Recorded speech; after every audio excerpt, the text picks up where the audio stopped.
안녕하십니까. 화평세상 이오경입니다. 오늘 방송은 신의 존재에 다가선 과학입니다. 성령은 성부, 성자와 함께 기독교의 교리의 핵심을 구성하는 삼위일체 중수 한 요소입니다. 성부는 하나님을 지칭하고 성자는 하나님의 아들 예수 그리스도를 말합니다. 그리고 성령은 하나님과의 교감을 통해 하나님의 권능이 현실 세계에 나타난 것으로 이해됩니다. 성령을 체험한 사람들은 평상시에는 경험하지 못하는 초인적인 경험을 하게 됩니다. 이 경험에서 얻은 초능력을 통해 미래에 일어날 일을 예언하고 병든 사람을 치유하고 일반이 알아듣기 어려운 방언을 하는 현상이 나타나기도 합니다. 불교에서도 명상이나 참선 등을 통해 해탈이라는 영적인 체험을 강조합니다. 그러면 영적 체험은 실제로 존재하는 것인가? 존재한다면 그 실체는 과연 무엇인가? 영적 체험은 과학적으로 증명이 가능한 것인가? 성령의 증제가 증명된다면 신의 존재도 증명되는 것일까? 기독교의 성령이나 불교에서 말하는 참선이 바로 이러한 영적인 경험이라 할 수 있습니다. 초능력적인 체험은 많은 추종자에게 종교의 가장 구체적인 힘으로 인식되어 영적인 체험에 의해 내가 구원을 받고 중생을 구하고 복을 받고 죽음을 초월하는 영생을 얻을 수 있다는 믿음을 가지게 해줍니다. 성령의 존재에 대한 궁금증을 해결할 수 있는 신발을 제공하는 연구 결과가 2016년 11월 29일 발표됐습니다. 마이클 펠거슨 교수가 이끄는 미국 유타대학 연구팀이 학술지 사이의 신경과학에 발표한 내용입니다. 종교적 경험을 할 때 활성화되는 두뇌의 영역이 약물이나 음악, 도박, 코카인, 니코틴, 섹스와 관련되는 영역과 같은 것으로 나타났습니다. 우리는 일반적으로 종교는 마약, 섹스 등의 하급 형용하는 연관성이 없다고 생각하지만 이 연구 결과는 이러한 것들이 뇌 속에서는 쾌락을 추구하는 보상회로와 관련이 있음을 보여줍니다. 보상회로란 뇌 속에서 신경 전달 물질의 도파민이 분비돼 치귀세포핵을 자극의 쾌락을 느끼게 하는 뇌세포 회로를 말합니다. 그리고 동시에 도파민은 전전투엽 피질을 자극하고 전전투엽은 고도 판단과 추론을 수행하는 부분이며 외부 자극에 의해 도파민이 분비되면 치유세포핵과 전전투엽 피질이 자극돼 쾌락을 느낌과 동시에 높은 수준의 지적 활동을 하게 된다는 것입니다. 결국 이러한 자극을 또다시 추구해야겠다는 생각을 하며 자극을 취하게 되면 쾌락이라는 보상을 받게 된다는 의미에서 이를 보상회로라고 부릅니다. 예를 들어 코카인과 같은 물질을 섭취하면 도파민이 분비돼 흥분감과 기쁨을 느끼게 되고 새로운 생각도 잘 나오고 해서 또다시 코카인을 찾게 됩니다. 21세기 들어 권유 있는 신경과학 저널에 종교와 관련된 논문들이 심상찮게 실리기 시작했습니다. 신을 영접하는 순간 뇌에서는 어떤 일이 벌어지는지, 명상을 하는 동안 뇌 활동은 어떻게 바뀌는지, 종교를 가진 사람들은 그렇지 않은 사람들과 어떻게 뇌 구조가 다른지 등 종교가 뇌에 미치는 영향에 대한 연구가 부쩍 늘었습니다. 그러면 신은 실제로 존재하는가? 우리는 신의 존재를 어떻게 인식하는가?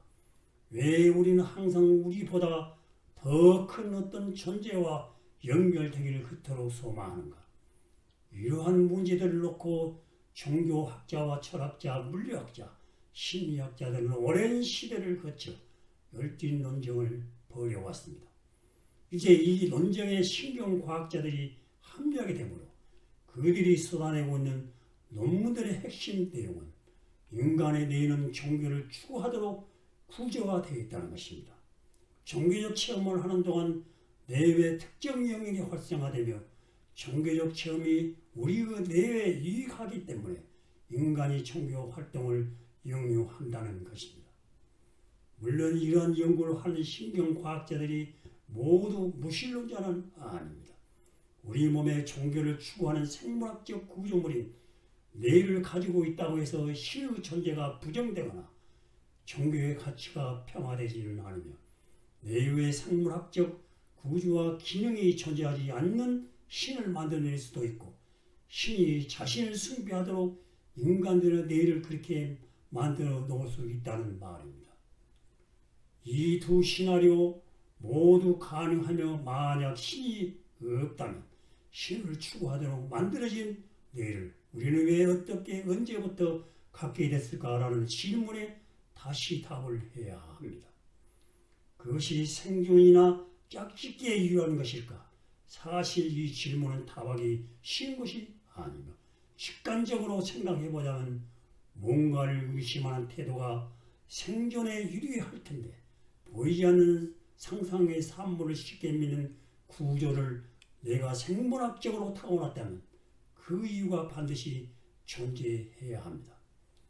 사피엔스의 저자 유발 하라리가 말한 것처럼 상상력을 통해 공동체를 형성하는 것이 인류의 발전에 기여했다는 것일까?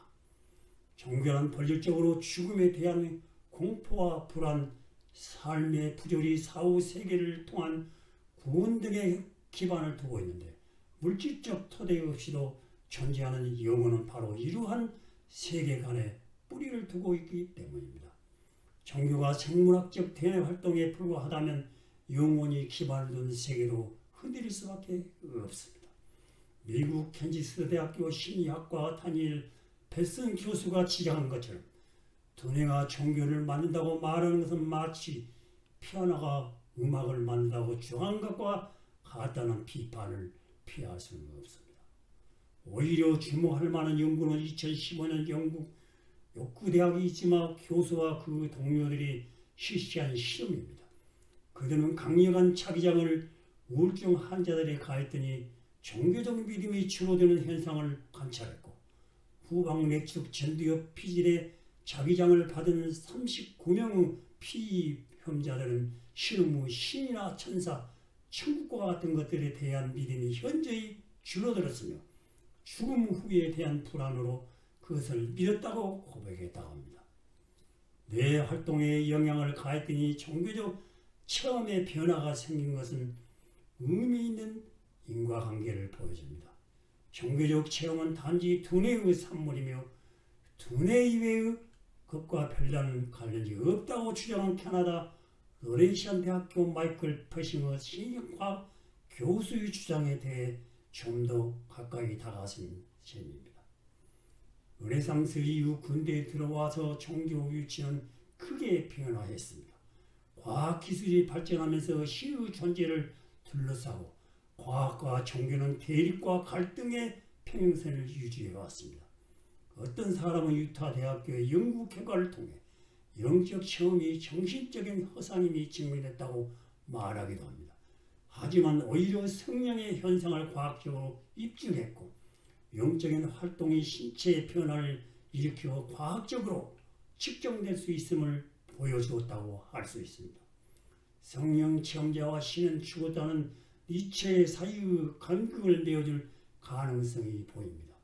종교 활동을 하는 동안 우리의 뇌 속에서 무슨 일이 일어나는지 규명함으로써 종교와 신의 존재에 대한 논쟁을 잠재울 수 있을지 기대됩니다.